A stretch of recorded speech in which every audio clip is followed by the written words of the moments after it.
Charles Kingsley Meek was a British anthropologist and resident colonial administrator in sub-Saharan Africa, spending his time mostly among the natives of Nigeria, but also a plethora of other tribes throughout the interior and surrounding regions. He arrived in Africa in 1912, leaving home for Europe approximately 20 years later. His experience and talent put Meek in a position to know the African people extremely well. He wrote several influential books on African ethnology. The quotes and information in this video will be drawn almost entirely from his 2-volume work, The Northern Tribes of Nigeria. There were 10 million people and over 250 different tribes in the northern provinces of Nigeria alone when Meek was there. Starting off, Meek is here quoted on the state of colonial government when he was there. The machinery of the Muslim Emirates of the past has been continued, only such changes having been made as were necessary for the substitution of coadjunate districts for the scattered fiefs of these emirs. The emir is responsible to the government, represented by the resident, who stands to the emir in the relation of advisor for the good government of his emirate. The emirate is subdivided into districts, in charge of which are district headmen, who are in their turn responsible to the emir for the maintenance of good order and the collection of revenue. End quote. Meek elaborates further on the British colonial government practices. Native courts administer the native law prevailing in the territory over which they have jurisdiction, with a general proviso that no punishment may be inflicted involving mutilation or torture, or which is repugnant to modern ideas of natural justice or humanity. The courts of the pagan tribes are generally competent to deal only with minor complaints, serious cases being transferred to British provincial courts, where native law and customs are given full weight. There are native police, under the native administrations. In the northern provinces, a policy of indirect rule has been pursued, with the object of assisting the natives to evolve, under British guidance, a system of government which is in general accordance with their own institutions, and at the same time does not conflict with the governmental principles of modern civilized states. End quote. Meek here comments on a practice used amongst the native slave traders of African that was highly reminiscent of the practice referred to as branding in the US and elsewhere. Quote, most of the Nigerian tribes scarify their faces, and sometimes their bodice, with marks to distinguish their members from those of other tribes. This was a necessary precaution in the days of slavery to prevent loss of identity. Slaves, moreover, were frequently given the marks of their masters. End quote. The following is from Ibn Battuta, the famous Islamic traveler of the late medieval era. This is him speaking about his visit to the King of Mel. Quote, for when anyone is called to appear before him, he will immediately put off his usual clothing and put on a worn-out dress with a dirty cap. He will then enter the presence like a beggar, with his clothes lifted up to the middle of his legs. He will then beat the ground with both his elbows and remain in the attitude of a person performing a prostration. When the Sultan addresses one of them, he will take up the garment off his back and throw dust upon his head. And so long as the Sultan speaks, everyone present will remain with his turban off. As to their bad practices, they would exhibit their little daughters, as well as their male and female slaves, quite naked. In the same manner would the women come into the presence of the king, which his own daughters will also do. The greatest part of them will eat stinking dead human bodies, dogs and asses. End quote. To give an idea of the nature and extent to which slavery was practiced in Africa, Meek wrote that the annual tribute of just one chief to the ruler of Bornu was 1,000 slaves. Meek quotes an earlier Islamic writer on his slave raids against the native Africans. Sheikh Muhammad, speaking of the disunion of pagans, writes, the idolatrous tribes to the south of Sudan are divided into groups and families. They are vastly superior in numbers to the Muslims, and it is surprising that they do not overwhelm them. The explanation may be found in the spirit of brotherhood which unites the Muslims, whilst the pagans are always divided one against another. When the enemy attacks a village and takes away the women and children, the people of the next village look on without attempting to give assistance. They are attacked next, and their neighbors regard them with equal indifference. If these idolaters knew the strength which union gives, none of the Muslim states of Sudan would dare to attack them. End quote. Meek next gives a short history of a medieval kingdom in Africa, Zaria, with eunuchs, slaves, and a not-so-benevolent queen. In the early days of the 15th century, it rose, under its famous queen Amina, to be the most powerful state of the central Sudan. All the towns, as far as Quarerefa and Nupe, paid tribute to her. The king of Nupe sent 40 eunuchs and 10,000 kolas to her. She first had eunuchs and kolas in house. Her conquests extended over 34 years. Amina is said to have built walled cities, and to have married a fresh husband at each place she stopped, killing him when she left." End quote. Meek says more on slavery in Africa. As a result of raids on southern pagan tribes, slaves became numerous in Kano, and that 21 slave towns were founded. It is easy to see from references such as this, the extent to which slavery contributed to tribal intermixture in Nigeria. End quote. Meek now elaborates quite a bit into the details of African slavery. Not only that, but its human sacrifice and cannibalism practices. Quote, "Slavery, or the system by which one human being becomes the property of another, for whom he is compelled to work, was a characteristic social institution throughout Nigeria in pre-administration days. All the conditions favorable to slavery were present. There was an abundance of free farming land, and an absence, therefore, of a supply of free labor. To obtain workers, it was necessary to resort to force. The Muslim peoples, possessed of a superior culture and united by a common religion, did not scruple to use their power in order to attack the weaker tribes and carry off their members as slaves, either for their own use or with a view to exchanging them for other forms of wealth. The pagan areas of the northern provinces have thus, for centuries, been one huge hunting ground for slaves. The export of slaves was prodigious. From Bornu alone, it was estimated by 19th century travelers that 10,000 slaves were annually dispatched from Kuka to Merzak and Tripoli, and distributed over the countries bordering the northern and eastern Mediterranean. Rolfs stated that you could find your road across the Sahara by following the line of bones, the remains of slaves who had died on the way. Edwards reckoned that in 1790 there was an annual export from Africa of something like 74,000 slaves, and it is certain that a large proportion of these came from what are now the northern provinces of Nigeria. Some 40 years later, when Lander visited the Niger regions, the local chiefs complained of the stagnation of the slave trade, but one of Lander's servants saw 200 slaves exposed for sale at Rabat. In 1894, Canon Robinson stated that 500 slaves were daily on sale in the Kano market, and that about 1/3 of the population of Houseland was of slave origin.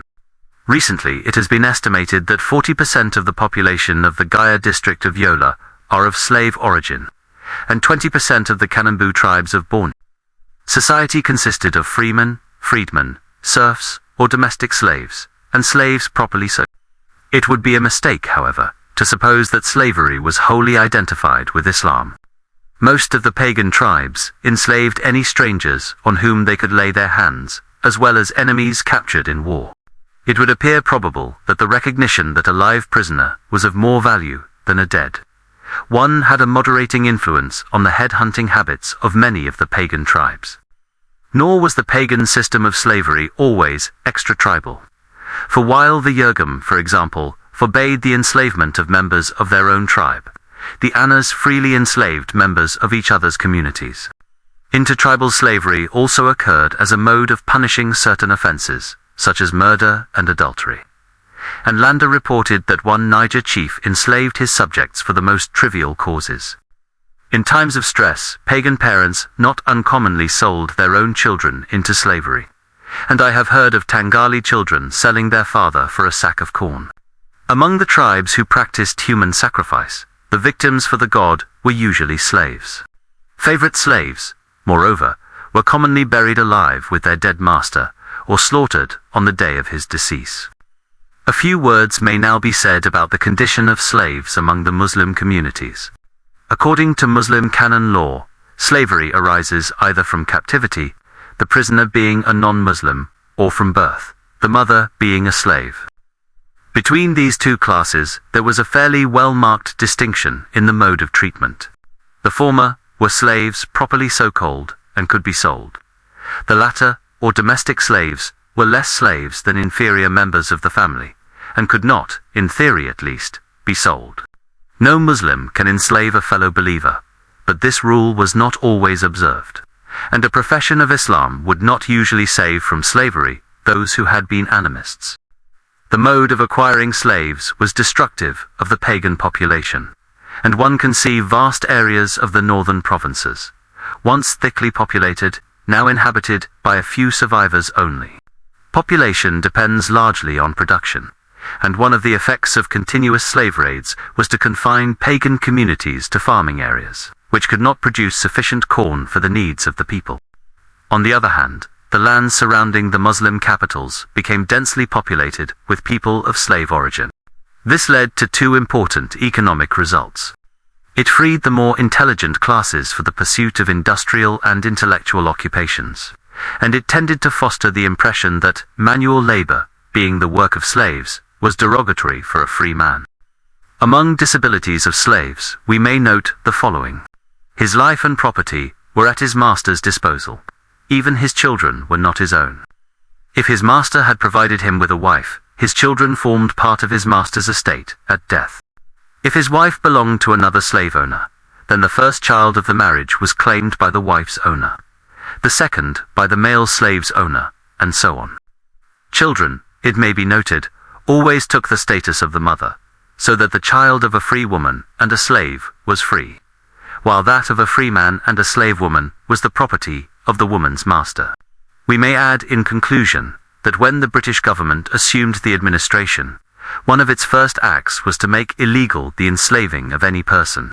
The holding of slaves was not thereby rendered illegal, but masters could not recover slaves who elected to run away, for the law did not recognize any rights of property in slaves. Slavery has thus practically disappeared, the sources for the supply of slaves having become dried up. Those who are still in a state of slavery are those who have preferred the security of their master's protection to the risk of seeking a livelihood among strangers." End quote.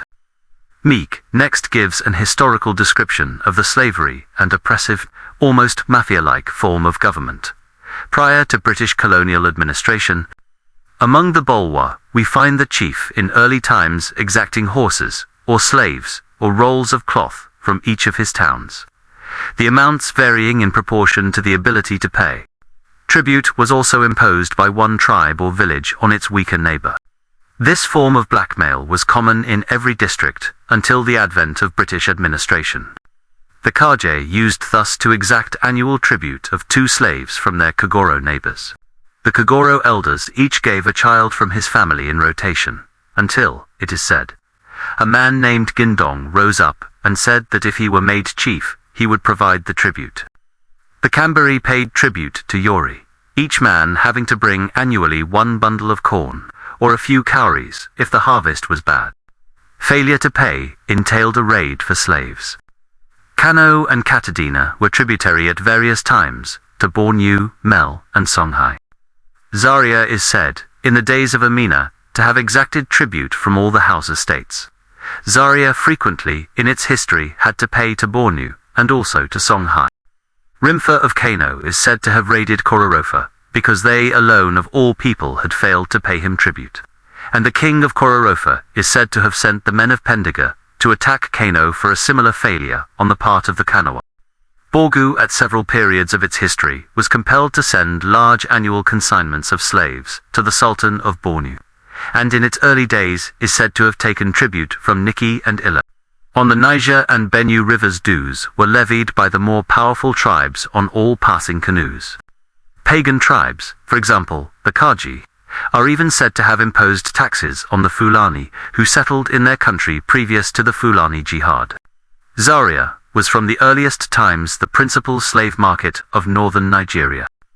We may suppose then that the tribute of slaves, known as jihad, and imposed on the unconverted tribes, had long been in force in Zaria. Hundreds, and even thousands of slaves, millions of cowries, and enormous quantities of cloth and other gifts were received in this way every year by Sokoto and Ganda. In 1894, Kano's tribute to Sokoto was 100 slaves and 100 horses, 15,000 gowns, 10,000 turbans, and various other things. Bauchi sent 500 slaves, and Adamawa, 2,000. The general system of taxation was theoretically justifiable. It was based on Muslim law. But the arbitrary methods of assessment and extortionate methods of collection robbed it of its religious sanction and led to the economic paralysis of the country. The duty of collecting the revenues was left in the hands of the fiefholders, influential men, or court favorites, among whom the country was divided up into scattered fiefs or dependencies. These men resided at the capital and delegated their duties to minor officials known to the Hausa as Jakada and in Bornu as Kingam. These in turn employed retainers to collect the taxes from the villagers. Under this system, extortion and oppression were rampant. The subordinate officials, who in theory were mere messengers and had no power, took away with them every year, and often more than once a year, as much tribute as their blackmailing methods could exact. Only a small proportion of the taxes thus collected ever reached the central authority. The depredations of these officials among the more primitive tribes led to frequent rebellions, in consequence of which their country was ravaged and depopulated. In the latter days of Fulani rule, no limit was placed to the number of slaves demanded. Many pagan tribes completely disappeared, and many others were only saved from annihilation by the timely arrival of the British." End quote. Meek gives more information on the slavery he witnessed and learned about, painting a picture of what it was like. Raids on neighboring pagan tribes were considered a pleasant and profitable way of spending the dry season. No great courage was required, and the booty captured more than compensated for the discomfort of campaigning. If a town could not be taken by assault, it could usually be reduced by the perennial destruction of its crops, or by bribing some of the enemy leaders, as Bello did in the case of Machika. Hill pagan tribes were often forced to submission by their inability to obtain their water supply. Weaker peoples usually bought off stronger with gifts of slaves, corn, or kola nuts. A main object was to capture the enemy leader and put him, and if possible, his family to death. Women and children were spared and taken away to live as wives or slaves with their captors, a practice which, to a great extent, explains the intermixture of the tribes. Headhunters endeavored to capture as many enemy heads as possible. Non-headhunters preferred to capture and enslave their enemy rather than kill him. The tribal chief generally claimed a large share of the captives. Thus, among the Ninji, if a warrior captured 10 men, the chief took 5. If 5, the chief took 2. If 3, the chief took 1. End quote. This subject will pick up in part 2. Thanks for watching.